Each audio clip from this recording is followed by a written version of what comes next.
What would you do if the people you loved the most looked you in the eyes and told you that you were nothing? Not because you did something wrong, but because you had nothing. No money, no success, no status, just dreams. My name is Alex, and this is the story of how my own family erased me from their lives, and how life forced them to remember me again. I wasn't born into a poor family. In fact, we were comfortable. My father owned a small business. My mother managed the house. And my older brother, Daniel, he was the golden child. Daniel was everything my parents ever wanted. Confident, smart, successful. Even as a child, people would say, he's going to be someone big one day. And me, I was the quiet one. The one who preferred thinking over speaking. The one who dreamed instead of competing. But everything changed when I turned 17.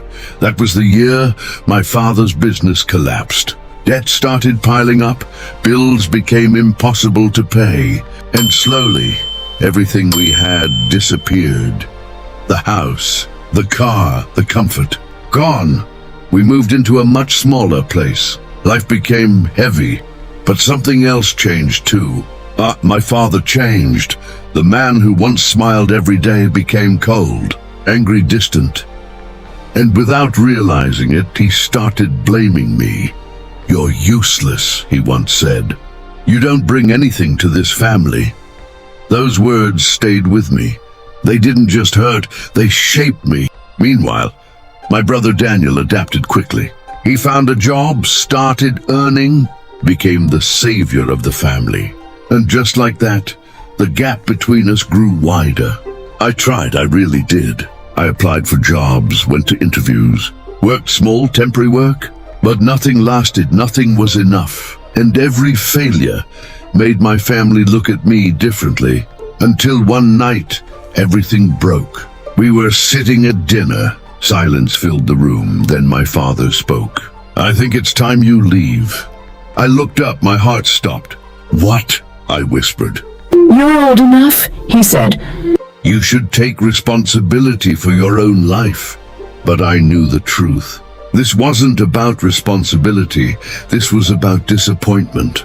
My mother didn't stop him. My brother didn't defend me. That silence was louder than anything they could have said. That night, I packed my things. No argument, no goodbye. Because deep down, I understood. I wasn't part of that family anymore. I left with nothing. No money, no plan, no direction, just pain. The first year was the hardest. I slept in cheap rooms. Sometimes, no rooms at all. I worked random jobs at construction, cleaning, delivery. Every day felt like survival. There were moments I wanted to give up, moments I questioned everything. Maybe they were right. Maybe I'm nothing, but something inside me refused to die. A small voice kept saying, "Keep going." Years passed. Slowly, things started changing. I learned new skills. I started understanding business. I failed again and again, but this time I learned from it. Until one day, something clicked. I started a small online business. Nothing big, just a simple idea. At first, it barely worked, but I didn't stop. Day after day, night after night, I kept building. Until it worked. Not instantly, not magically, but steadily. The money started coming in. Then more, then more. Within a few years, my life completely changed. I had my own apartment, my own car, my own success. But something inside me still felt empty. Because no matter how far I came, I never forgot where I came from. And the people who left me there. Then one day, everything came full circle. I received a call, a number I didn't recognize. I answered. "Hello?" There was silence. Then a voice I hadn't heard in years. My mother. Her voice was weak, different. "Alex," she said. My heart started racing. After all these years, Why now? She told me something I never expected.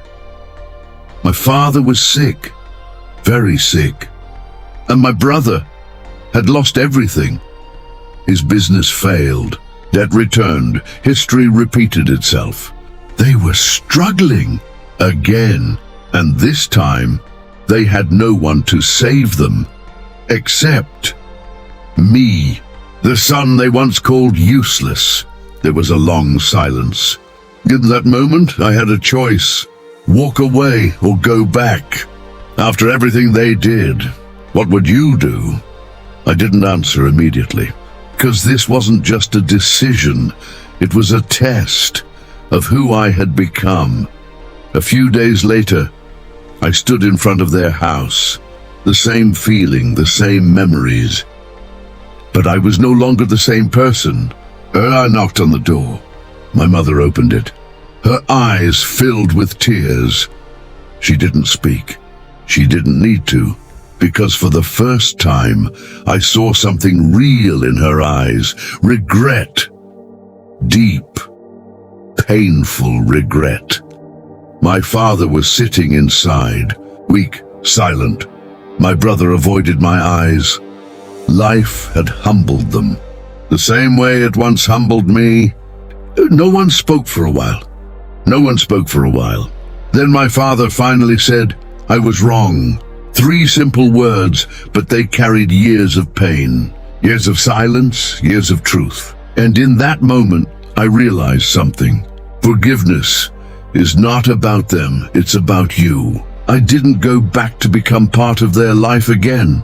I went back to close a chapter, to let go, to finally be free.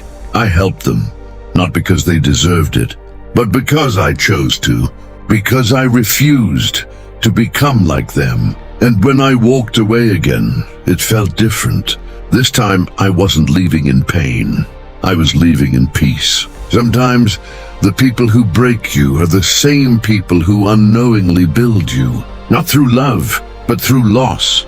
And sometimes, losing everything is the only way to find yourself.